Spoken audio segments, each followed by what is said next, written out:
Good evening, ladies and gentlemen. Welcome to the second session of Law on Suicide. In the previous session, we have discussed about the origin of the criminality of suicide and the decriminalization of attempt to commit suicide.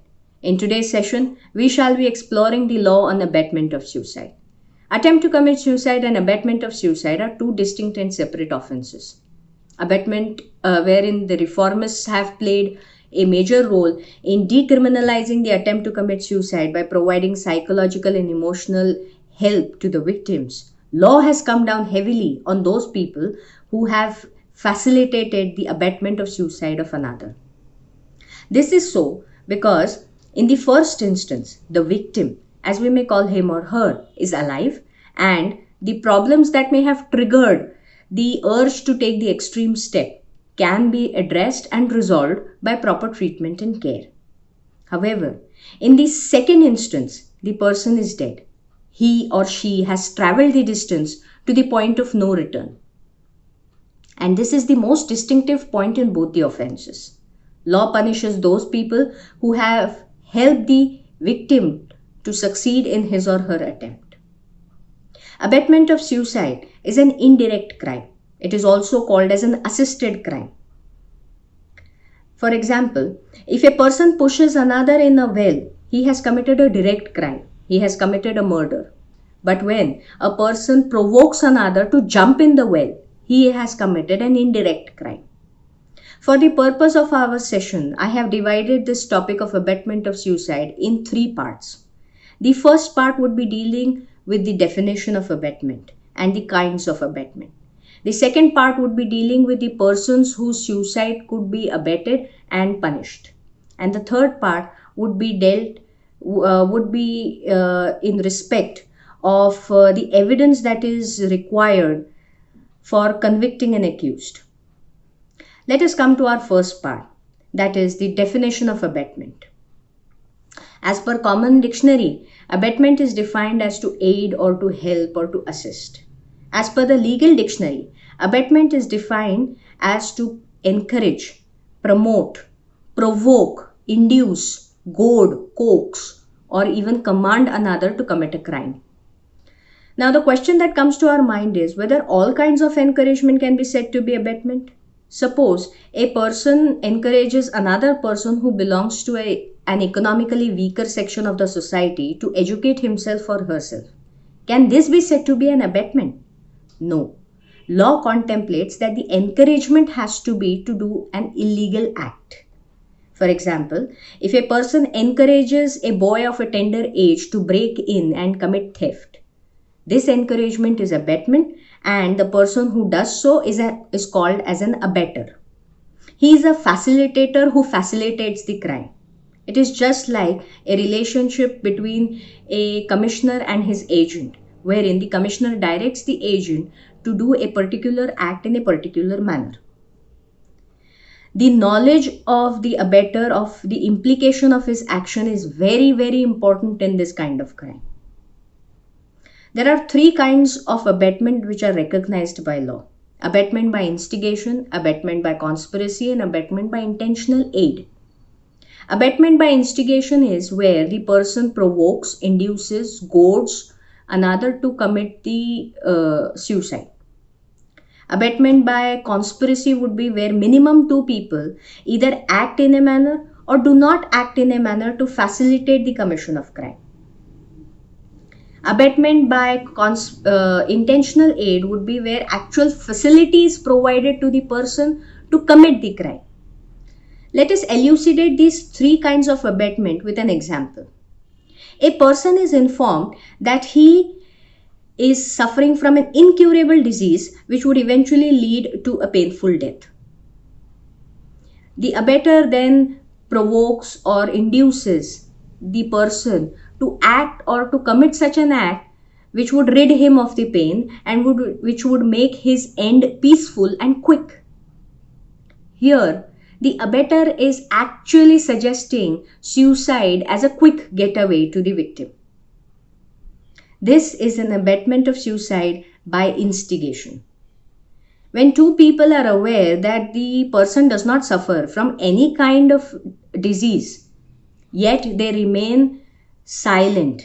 They allow the victim to contemplate otherwise. They even allow the victim to think suicide as a quick getaway. Then it is an abetment of suicide by conspiracy.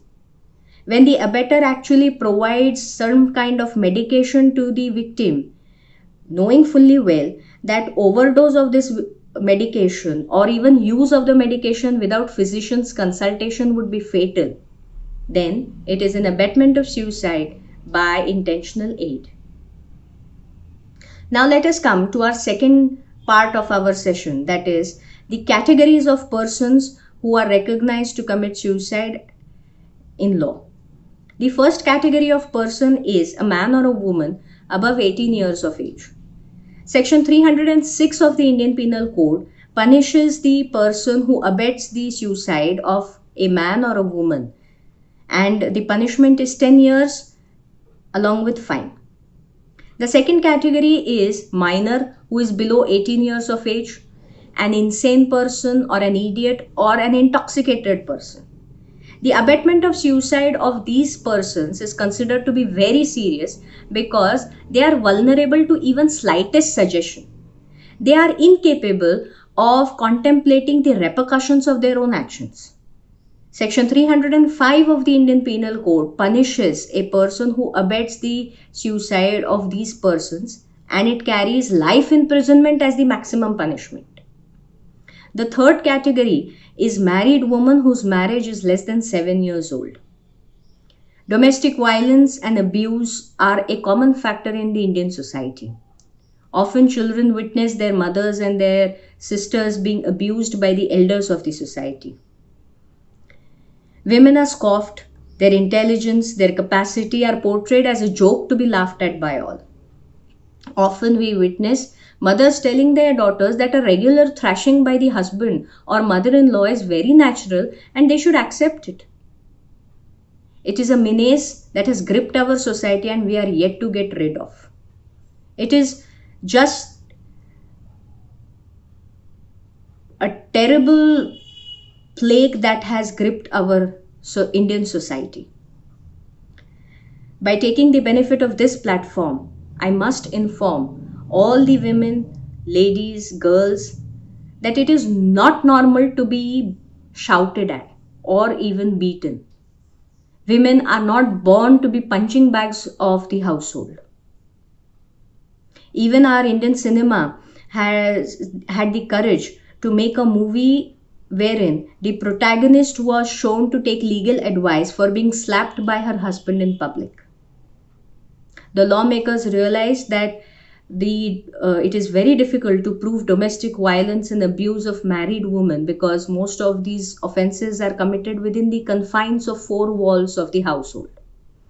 And even more difficult when the victim is not alive to tell the tale.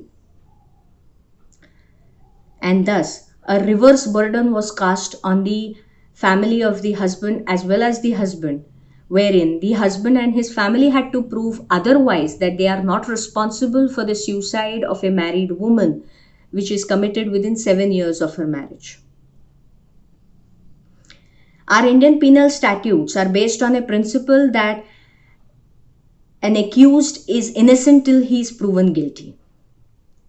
And this law is an exception to this principle, wherein the husband is presumed to have played a part in the abetment of suicide of the wife, and he has to prove it otherwise. This is not the sole menace that has gripped our society. Women are made to undergo the trauma of demand of dowry and the abuse which comes with its non-fulfillment. Often we see that the marriages are stalled only because one of the aunt of the groom is unhappy with the sari that has been presented to her, or that the groom is grumpy that he has been presented with a small car instead of a sedan. This demand and its expectation is just like a wildfire which refuses to die out and grows uglier with every feed. We often see marriages are being forced only because the family of the bride is capable to offer huge dowry, or that the bride is the only daughter of her wealthy parents and would eventually inherit the fortune. Lawmakers realized that if a married woman dies an unnatural death within 7 years of her marriage, then one of the reasons could be demand of illegal dowry. And thus, again, a reverse burden was cast on the husband and his family members to prove otherwise. Dowry deaths cover both kinds of killings, that is, murder as well as suicide. Now, let us come to the third and the last facet of our session, which is most important, that is, proximity of the abetment to the commission of suicide. Conviction of a person cannot be left to coincidences. The evidence for convicting a person for abetment of suicide has to be logical, it has to be rational. The lawmakers and the courts both have realized that abetment of suicide is an indirect crime. Yet, the speech or the actions that have been involved as abetment have to be intentional. Mere words said in anguish or mere words exchanged during a heated argument cannot be said to be instigation. For example, during a heated argument between a husband and wife, if the husband says to the wife that if you don't want to hear me out, go jump in the well, and the wife does so, the husband could not be charged with abetment of suicide. His actions, his speech has to be intentional. The courts, before convicting a person for abetment of suicide, has to make a very delicate analysis of human behavior. They have to analyze the behavior of the abetter towards his victim, as well as the behavior of the victim, whether the victim was a very hypersensitive person. They have to also look into the background of the victim, that is, other surrounding factors, that is, his education, his family background, his upbringing, his level of confidence, etc. Abetment of suicide is an indirect crime, an assisted crime, and a very serious crime, and carries severe punishment. Ladies and gentlemen, in our next session, we shall be discussing about the other facet of abetment of suicide, that is, euthanasia and its acceptance in different parts of the world. Till then, stay safe, stay wise. Thank you.